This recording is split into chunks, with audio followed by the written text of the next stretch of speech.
Good day, everyone. I am Kyle David V. Atienza, and for today, I will be discussing Terry Anderson's interaction equivalency theorem. Now, in reference with our learning materials, my report is somehow on the back part of the module. So before you proceed in watching my report, I highly suggest that you first watch the other reports made by my group mates, and especially Moore's three types of interactions in order for you to have a better understanding of my report for today. So for this discussion, we have the following objectives. First, you should be able to differentiate Moore's three-type interaction model from that of Anderson's three modes of interaction. Second is to expound the two theses on quality and quantity dimensions of Anderson's interaction equivalency theorem. So before there were theories of interactions, there was a concern on interaction and independence. And at that time, distance education usually employed independent study formats and post and telephone correspondence that allowed very limited use of interaction components in the learning process. This is why Daniel and Marquis in 1977, in their article titled Interaction and Independence, Getting the Mixture Right, noted that keeping a balance between interaction and independence in learning is a crucial issue facing distance education systems. Now, the aim of Daniel and Markey in that article was to clarify the problem and issues involved in the blend of interaction and independence, because during distance education, there is an issue whether we should have more interaction or should we have more independence in the learning process. This is why Michael Moore in 1989 presented the first model in the three types of interaction to systematically define interaction in the distance education.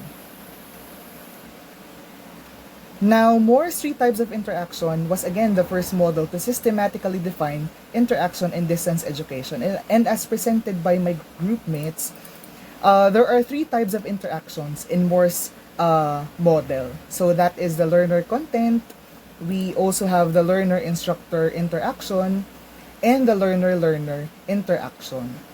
Now, as you can see in the model, the three types of interaction was viewed in the perspective of a learner.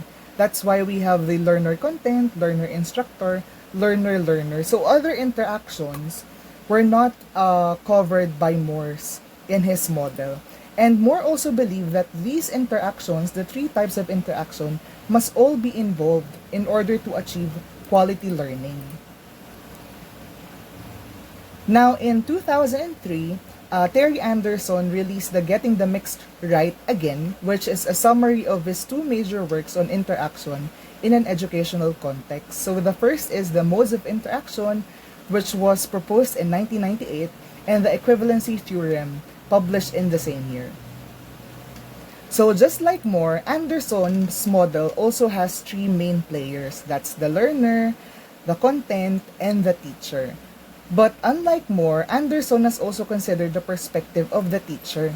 This is why we have the following interactions. We have the learner-content, we have the learner-teacher interaction. These two interactions were discussed in Moore's model. But now Anderson has also considered the interaction between the teacher and the content. Unlike Moore, Anderson has considered the perspective of the teacher because a large part of the learning process is supported by the efforts of the teachers working together to produce and plan all the supporting systems for the online learning experience. That is, the teacher-content interaction before any kind of learning can occur. Anderson has also considered three more dyads of interaction that may occur behind these interactions. That is the learner-learner interaction. So the learner-learner interaction may occur in discussion fora. This can also occur during collaborative learning. We also have the content-content interaction, which may happen during the development of information. This may be during the data system updating of Google and other web search devices. This can also occur during the development of theories and studies wherein previous content was used to create or develop new content. And the last dyad of interaction proposed by Anderson is the teacher-teacher. The interaction between two teachers may occur during the sharing of best practices, and here in the Philippines, teacher-teacher interaction highly occur during the LAC sessions, or what we call the Learning Action Cell sessions in the Department of Education. Now, the extensions of these three dyads is critical in understanding online learning. Online learning can never be realized only by the teacher and the student. Instead, the adjusted model highlights a much wider learning context that realizes human and non-human interactions. That's why we have the learner content and the content-content interactions. These mechanisms work behind the scenes in order to support the learning process and its objects. Now, Anderson also stood that these interactions are all indispensable components of learning, but deep and meaningful learning can still occur even without the presence of other interactions. Hence, Anderson in 2003 proposed the interaction equivalency theorem. Now, the interaction equivalency theorem aims to provide a theoretical basis for judging the appropriate amount of each of the various forms of possible interactions, which I have mentioned earlier. This theorem can be condensed into two theses. First, deep and meaningful formal learning is supported as long as one of the three forms of interaction is at a high level. The other two may be offered at minimal levels or even eliminated without degrading the educational experience. The second one is high levels of more than one of the three models likely provide a more satisfying educational experience, although these may not be cost or time effective than those with lesser satisfactions. So for our thesis statement 1, from the term itself, thesis statement 1 presented the equivalency theorem with the equal value nature of the three types of interaction. So thesis statement number 1 highly focuses on the quality of interactions that occur during distance learning. Again, it states that deep and meaningful formal learning is supported as long as one of the three forms of interaction is at a high level. The other two may be offered at minimal levels or even eliminated without degrading the educational experience. So I have here an example. So again, thesis statement 1 focuses on the quality of interaction that occurs during online learning or distance learning. So we have here three levels of interaction. We have low, mid, and high.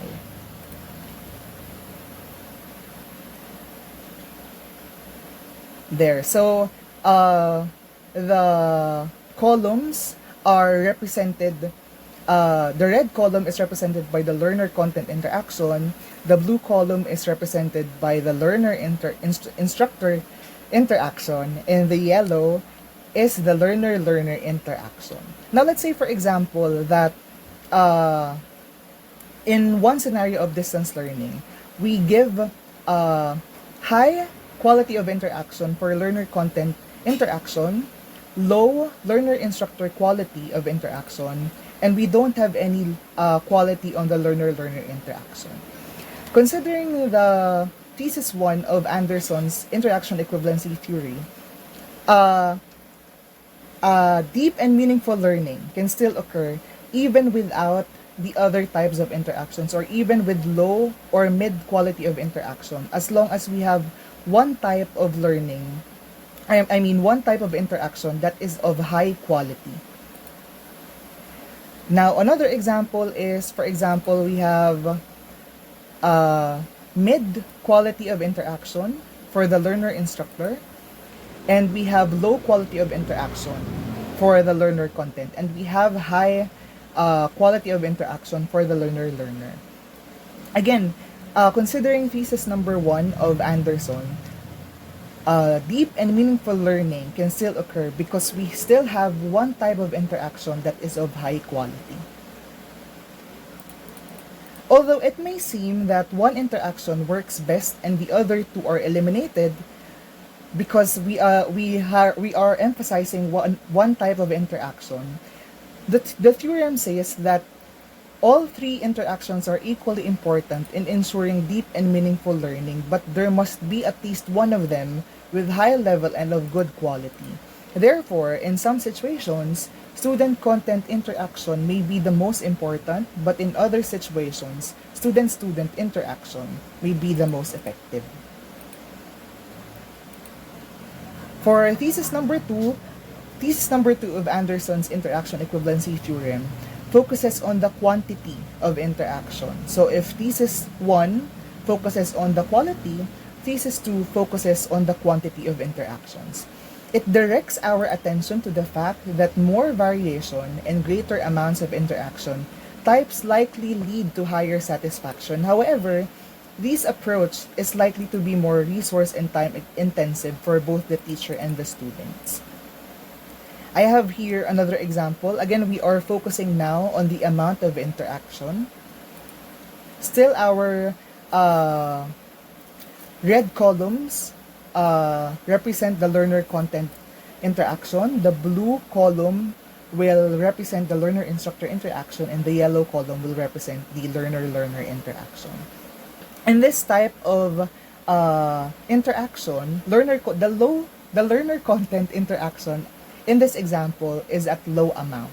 Now, this type of interaction may be cost and time effective, but for sure our learner will have low satisfaction with this type of interaction. Another is we have a mixture of the learner content interaction and the learner instructor interaction. Now, as you can see, this type of interaction is at the mid amount of interaction. This may be cost effective, but this will not be time effective because we have to provide more time and energy to produce two types of interactions or to have two types of interaction. Now, this type of interaction may give mid-satisfaction to our learner. And now we have here equal amounts of interaction for the learner content, learner instructor, and the learner learner, which give, in summary, a high level of interaction. Now, this type of interaction, of course, will not be cost and time effective because we have the more types of interaction that we have to provide more time and resources. But of course, this type of interaction will still produce high satisfaction for our learners. In one of the references that I have used, this is by Miyazo in 2012. He is a colleague of Anderson in developing, up until now, the theorem of equivalency. And Miyazo has stated in his article in 2012 that during his master's program delivered through distance education, he was unsatisfied and was unable to achieve higher course grades because he felt trapped by the heavy requirement to participate in online discussions. Now, some of us may relate to this experience of Miyazo because the Masters in Distance Education also provide experience for online discussions. Now, Miyazo stated that instead of digesting the course content and devoting his time to learning at his own pace and writing course papers, he had to invest considerable amount of time to participate in these online discussions. But he was able to finish his master's program with flying colors because he focused learning on only the type of things that interests him. Now, these types of problems can be addressed by Anderson's interaction equivalency theorem, which once again proposes that we have to consider the types and amount of interactions that we use in order to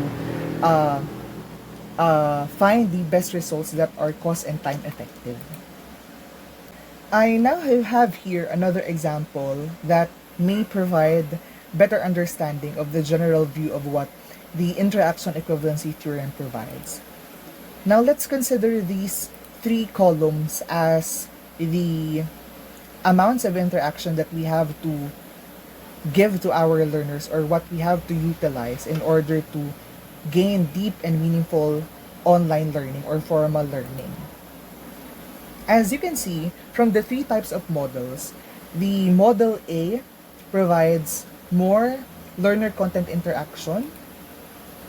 Model B provides greater learner-instructor interaction, and Model C provides more learner-learner interaction. Now, even if these three types of models are composed of different levels of interactions, in the end, they still produced deep and meaningful online and formal learning because of the compositions of these interactions. Now, again, Anderson's interaction equivalency theorem provides that it doesn't matter if we are only emphasizing only one type of interaction to gain deep and meaningful learning. What we must consider is that at least one type of interactions from the three is at high amount and high quality. So these are the references that I have used, and for our points for discussion, the first is considering the two theses of the interaction equivalency theorem, what interaction or mixture of interactions works well for you as a learner of UPOU? Why do you think this interaction or mixture of interactions is suitable for you?